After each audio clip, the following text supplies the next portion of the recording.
Is corner overtake for frontrunners like a reliable option? Or is there something else that you actually need to be wary about? So we're going to take a look at this clip. So right now we proc like mild corners, escape artist. This is like 0.5 effect, right? Professor of curvature, tailhold high, that alone is a total of 1.0 target speed increase for at least 1.8 seconds. And what, a 0.65 for 3 seconds.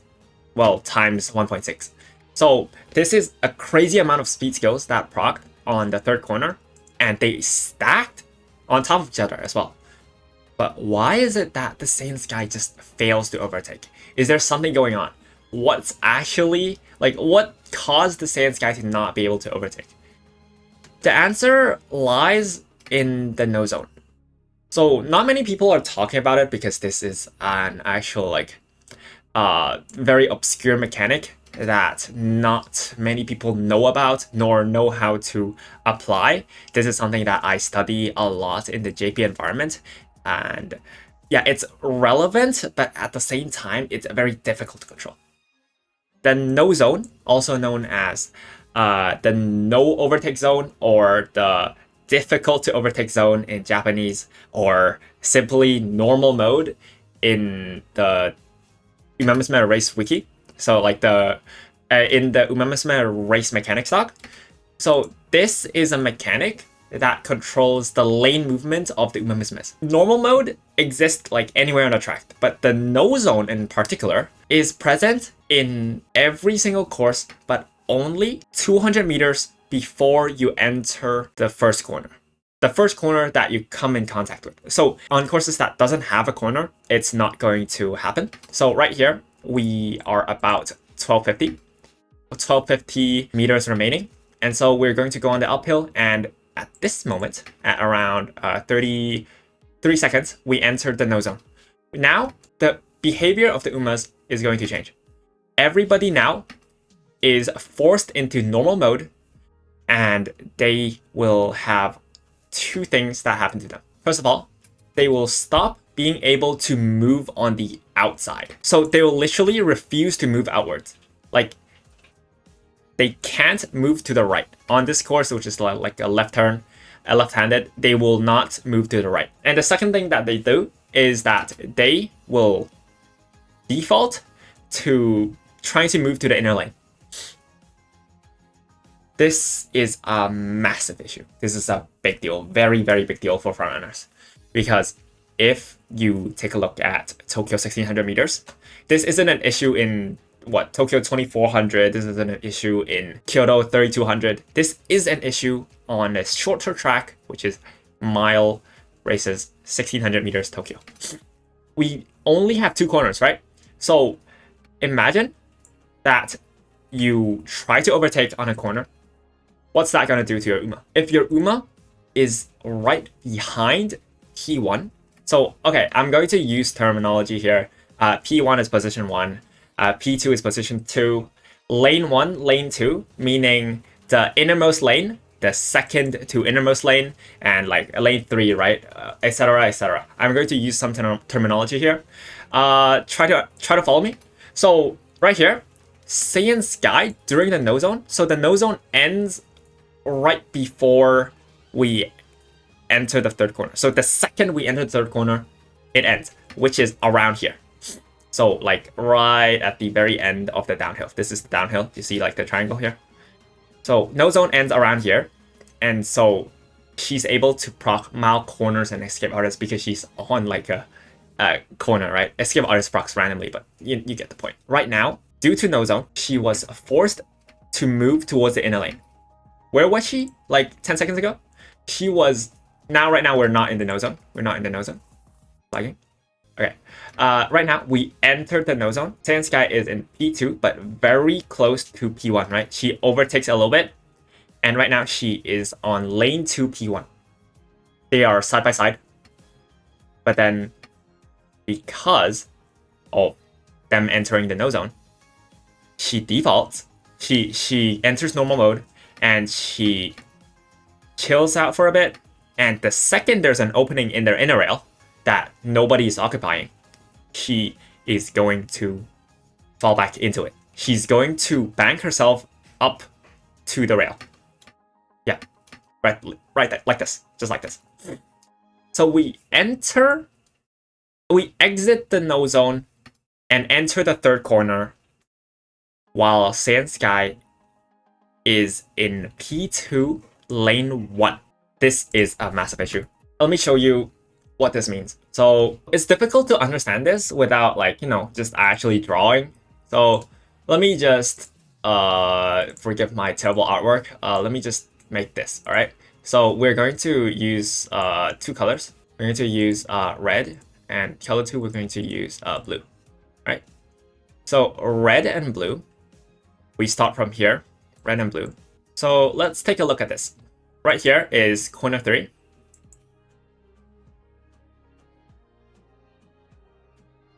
Right here is corner 3, right? This is corner 3. I'm going to zoom it out. So we're going to use two colors to determine the umas, right? We're going to use blue and also red. These are two umas on the field. Is blue clear? One sec. I'm going to use yellow and you're going to use red. So assuming that both of the umas run down like this, they proc 0 skills. They are completely just side by side, right? One of them is eventually going to bank into right here. Like the one at the back is going to bank into here. And so if this is required to overtake here, what happens? If yellow is here and red is here, when we go down the third corner, we exit no zone right here. Right here.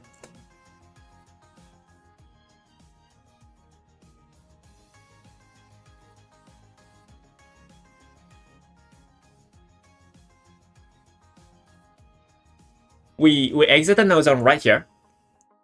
And so this is the third corner, right? C3. Third corner, exit no zone here. The second we enter the no zone, the first Uma is right here. The second Uma is right here. We ignore the first Uma. We ignore the first Uma's skills. We just pretend that right now, second Uma has 1.0 speed skill target speed effect. So she massively increases her target speed. She is going to not have a clear shot because there's collision, right? She cannot, she's blocked. She cannot just swerve out of the way. If she decides to swerve out of the way, if she goes this way, the one in the inside will continue down the inner course, right? We're not assuming that the one on the inside, the red one, procs any speed skills. We're just assuming that this one needs to proc 1.0 target speed effect and attempt to overtake. What exactly, which route is she taking? Look at this. Look at how bad this course is. She has to take on the outside. She has to attempt to overtake on the outside. And she's losing this plus this distance, right? She's losing a bunch of distance. She's losing this much plus this much, just to attempt to overtake. And we're not even accounting for, the rest of the corner. There's still a massive area in the corner. So the inner rail, the one in the inner rail, will have an advantage on the in-course the entire time we walk down this. Whereas the one on the outside is going to struggle to overtake and eventually run out of speed and fall back down. She's going to land back inside because she runs out of target speed, and so she goes back to normal mode. In Musume, overtaking is very expensive. I talked about overtaking in the Yainumuteki video. I talked about different stuff. All I can say is you don't ever want to start your overtake right here. This spot, I need to give it a name. No way I call it dead zone, right? I mean it's dead, but no way you call it dead zone. That's so corny. I need to give it a name. You guys can give it a name in the comments. But this spot that is right behind another Uma, this spot. We need to give it a name, and we need to avoid it as much as possible. If you're playing frontrunner, especially on CM3 1600 meters, there's no way that you want your Uma to be on this spot, because overtaking is expensive, and given that 1.0 speed skill doesn't even completely overtake, like this is a massive issue, bro. A 1.0 target speed effect in a target speed increase was only able to bring her halfway through. So this is like speed increase. So she has to move on the outside. Take a look at this. She has to go from lane 1 to lane 2, and then she has to use the remainder of her speed skills to overtake. But the problem is, opponent's hits guy during all this time, at the very last moment, procced Escape Artist. One skill that's random in the middle game defended all of that. It's painful. Like, it's just an issue. Now, like, the other Saiyan Sky, P2 Saiyan Sky, is pretty much just cooked because, well, there's no way to just completely overtake her after she procced Escape Artist, right? Normally, your opponent is going to buy corner skills. You are also going to buy corner skills, whether you're attacking or defending. It's still good to buy corner skills. But then the key takeaway here is that if you are a frontrunner from the very start of the game, this is 1050. Let me just, okay, one sec. Let me just draw back the lines here. This is 200 meters. Around right here, 200 meter. Let's start. This 200 meters, no outer lane movement is going to be allowed. Like, no matter how many speed skills you proc, it's not going to move out. It's going to move you out starting from here.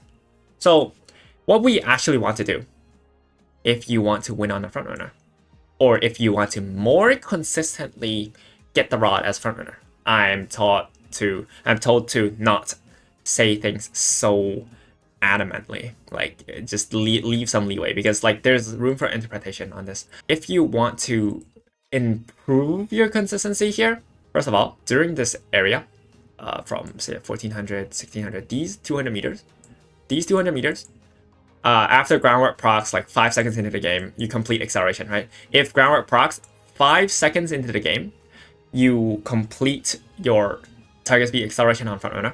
Like, it's 5 seconds, 5.09. And so you're running at like top speed, you're cruising at top speed right now. And then you will proc Leader's Pride around here. Leader's Pride is one of the skills that you want here. And then there is, oh wait, I should probably explain like what is going on.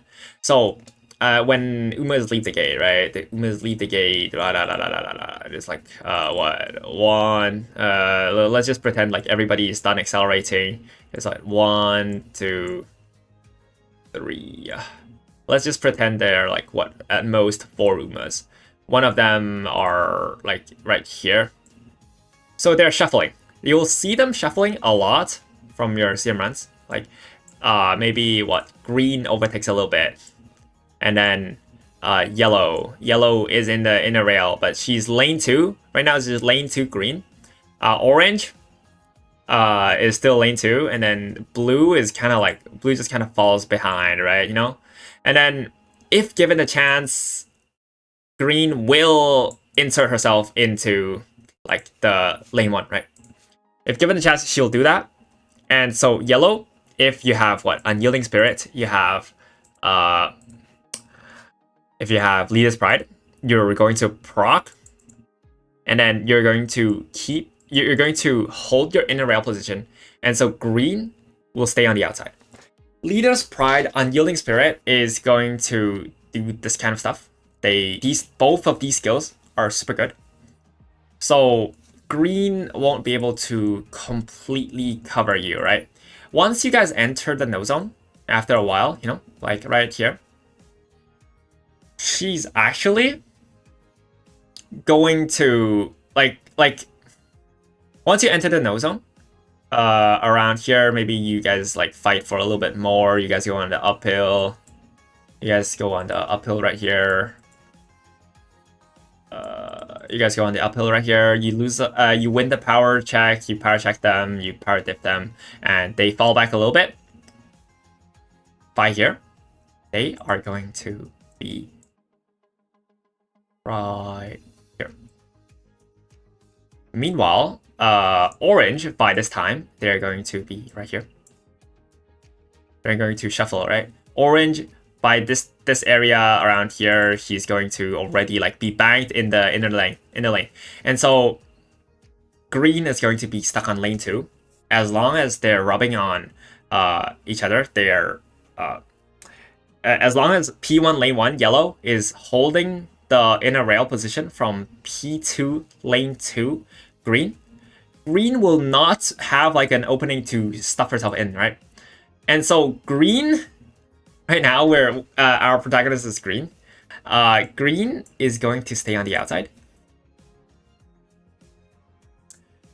And by here, since orange exists, she is going to not be stuck at this spot. This is like the dead zone, whatever. I don't know. You guys make up a name, please. But like, it's impossible to recover for orange because orange outer lane is this. Like, if orange wants to do anything, she's gonna die. There's no way. But then if green wants to do anything, she's not. Since she's not here, she's on the lane 2. Lane 2, even though she's P2, lane 2 P2 going down here still has a shot, right? Now, if you stay afloat, if you have, okay, if you say 1, don't be stuck on the inner rail, and 2, at the very least, like, have a bunch of speed skills to burst right here. You're gonna proc like +4, you're gonna proc 4 skills, and then you're going to proc like freaking, what, like in the video, right? You skip the process of needing to go on the outside, and you complete the overtake because of your stronger speed skill effect. This is shorter. This is considerably shorter. If you're... I'm not saying it's a guaranteed overtake, but as long as you're in this spot, there's still a chance. After finishing this video, a lot of you, when going into room matches and testing, is going to find out, yo, Charles is lying, what the fuck? You can't complete the overtake yet. Because frontrunners is quite complicated. There's a lot of dice rolls going on. It is what it is. You can't completely overtake. And overtaking is really hard in terms of like, yeah. But I found out that at least like in the no zone, or before the no zone, if you proc like Unyielding Spirit and Leader's Pride, is going to help you hold much better. Like right here, this area is like no zone Unyielding Spirit proc, right? And then you enter the mid game and maybe you luck sack a fucking Escape Artist and you go crazy, you just dart out of the inner rail and then you just overtake. Because there's also the other situation where you as a yellow, you proc a speed skill here, proc a straightaway speed skill here, and you separate yourself from the group. You separate yourself from the group. Now, right now you're here, and green is gonna eventually bank in. She's going to. And then what? Orange is just cooked. Orange is just cooked. Whatever. Orange is dead. It takes a bit of time for you guys to figure this out. I'll try to explain this better, but I think that in conclusion, Power Dip affects this. Unyielding Spirit, Leader's Pride, straightaway skills affects this area. Whoever gets lane 1P1 here has a massive advantage. And then whoever hugs inner rail also has a massive advantage. And if you want to overtake P1 lane 1, you cannot do it from P2 lane 1. You can only do it from P2 lane 2. And finally, I'm not responsible for any of the decisions that your Umas make, because Uma Musume is a very complicated game.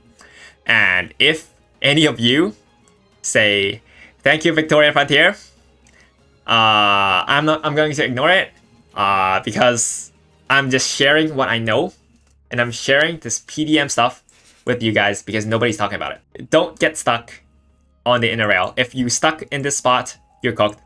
Give this thing a name, please. Give this thing a name. I thought of what, like fucking coffin corner, but like the coffin corner is literally a different thing. It's literally about physics. I don't know, dude, like aerodynamics or whatnot, dude. Like, give this thing a name. Give this spot a name, please. Do it in the comments below. Thank you all for watching. This is just going to be a stupid video. That's all. Goodbye.